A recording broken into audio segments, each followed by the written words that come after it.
G'day everyone, this is Health Highlights. Health Highlights is a show about health, health professionals and the people and the stories behind the names that we hear about, that we seldom get to meet.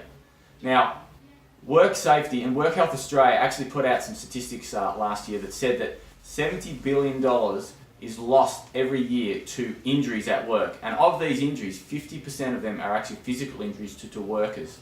So today we wanted to investigate a little bit of a different area of health, which is safety, which is such an important aspect. And we are here at one of the Hunter success stories, Maddison Safety. How are you, Tim? Good, thanks, Simon. So Tim is the managing director, and how long have you been part of Maddison for?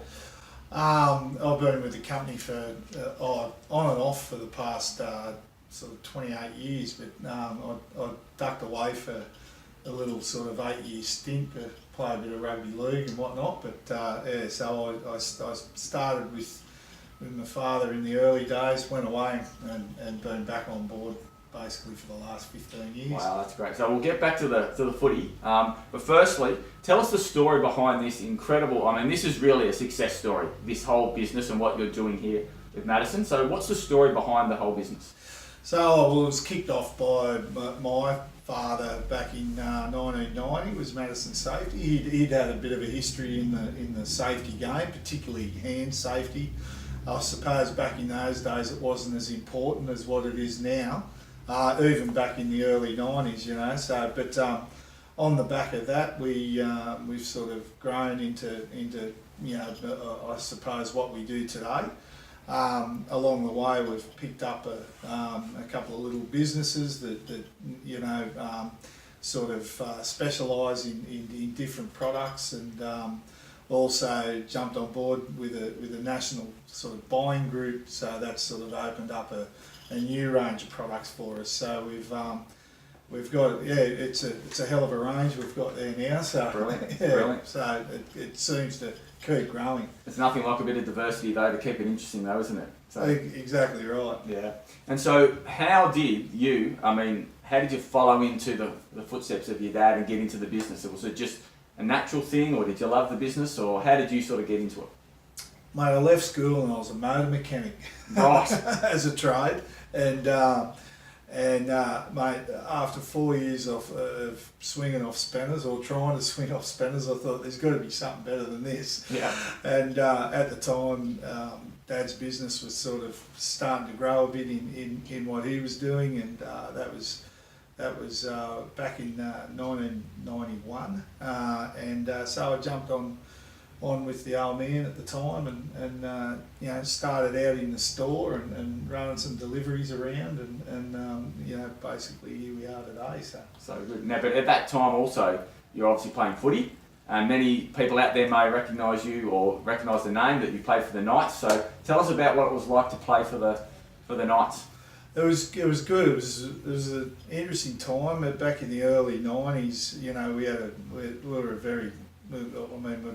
very strong club, and still is today. But I still remember the phone call that I received at Maddison Safety when we were at Warners Bay, the day that David Waite rang to say that I'd made the first grade side for the first time.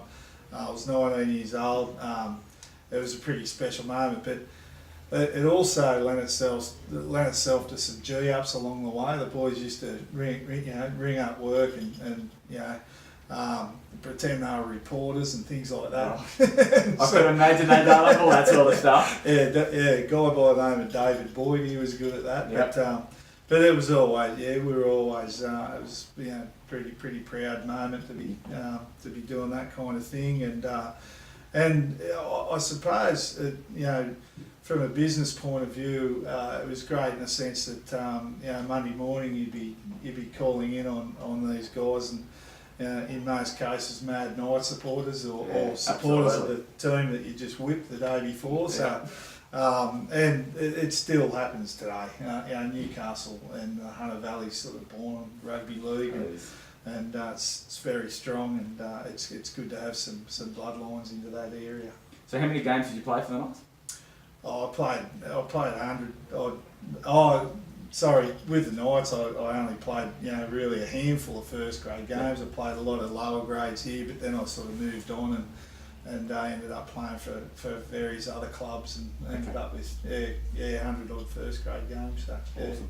And so it's interesting because a lot of sports players come out of playing sport and then they get into business or other things. How can you relate to your training and all the things that you went through as a sports player? How does that relate into now being a successful business owner?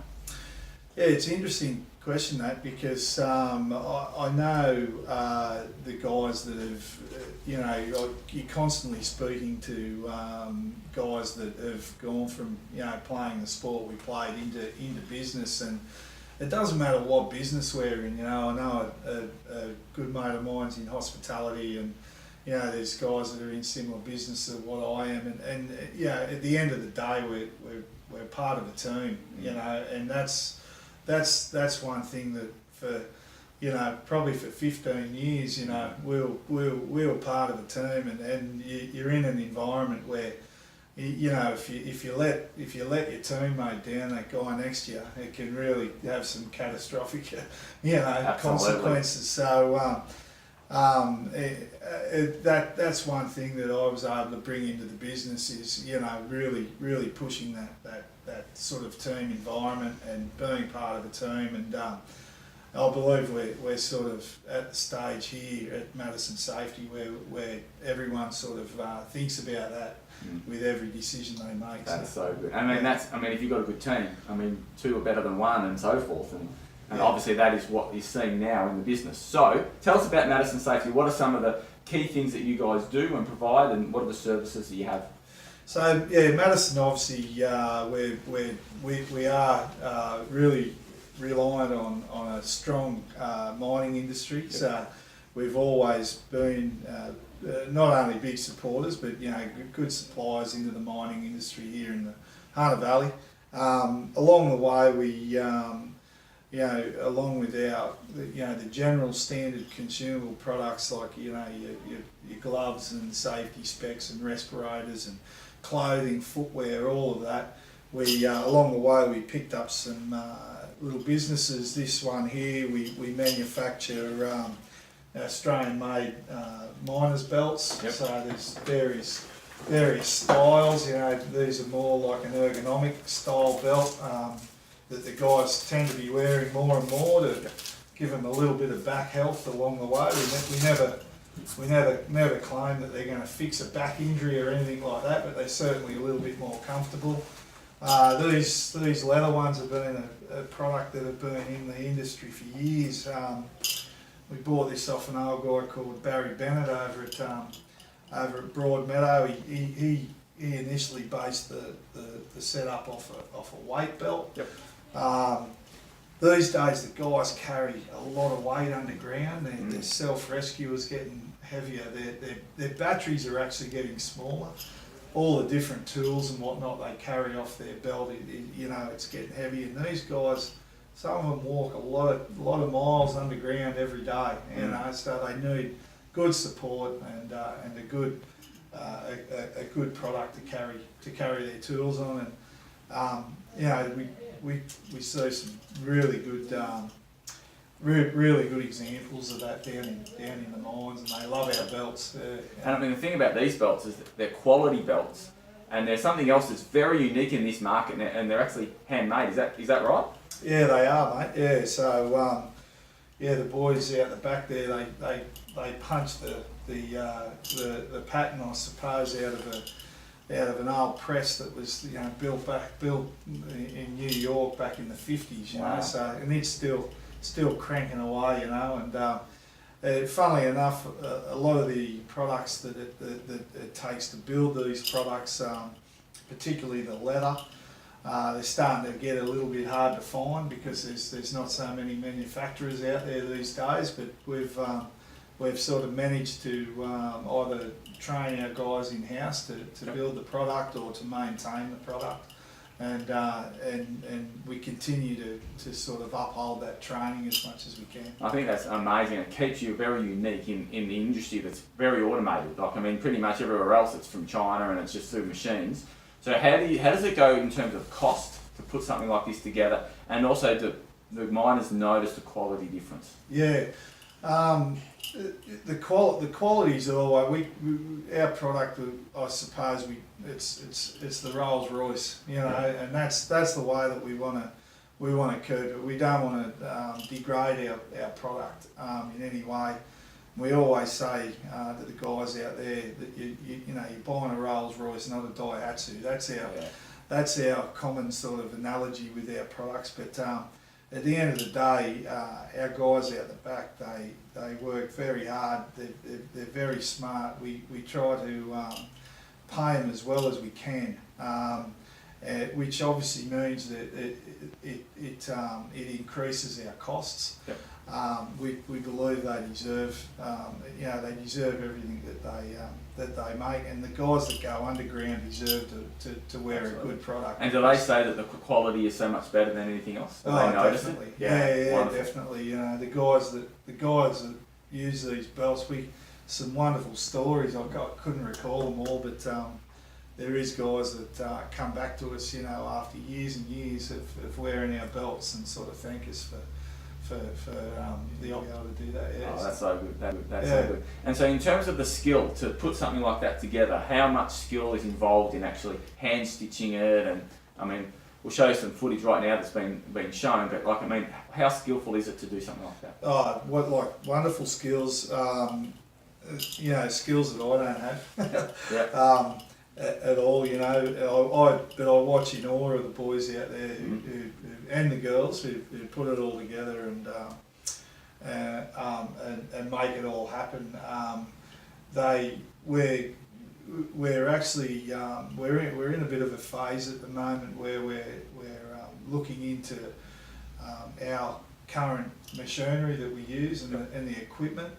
We've just actually converted a manual operated riveting machine into a pneumatic machine. So and ergonomically that's a whole lot better for the guys. But that machine's something that was built, you know, decades and decades ago.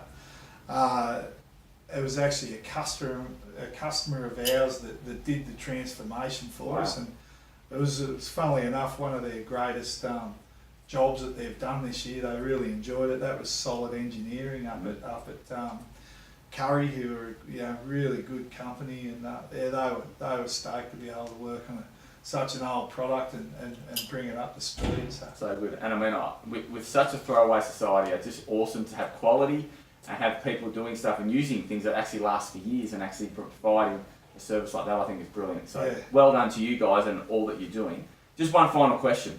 To all say, if you've got a business out there or people who have got employees, what are your top 3 or top 4 tips around keeping employees safe in the workplace? I think number one, in most cases that starts at the top of the company, and working in the mining industry, we obviously learn a lot from their safety structures and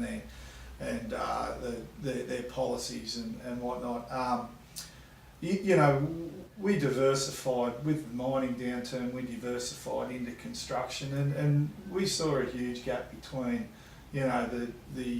what they call safe in mining compared to what they call safe in construction. Wow. So there's but I think that they're sort of really bridging that gap as well.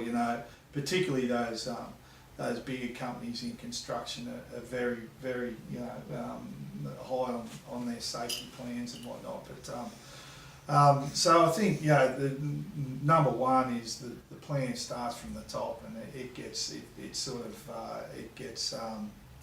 I suppose judged from the top and enforced from the top. I think and we believe that that's the way. The thing about our products is we're kind of the last measure, in regards to safety. So,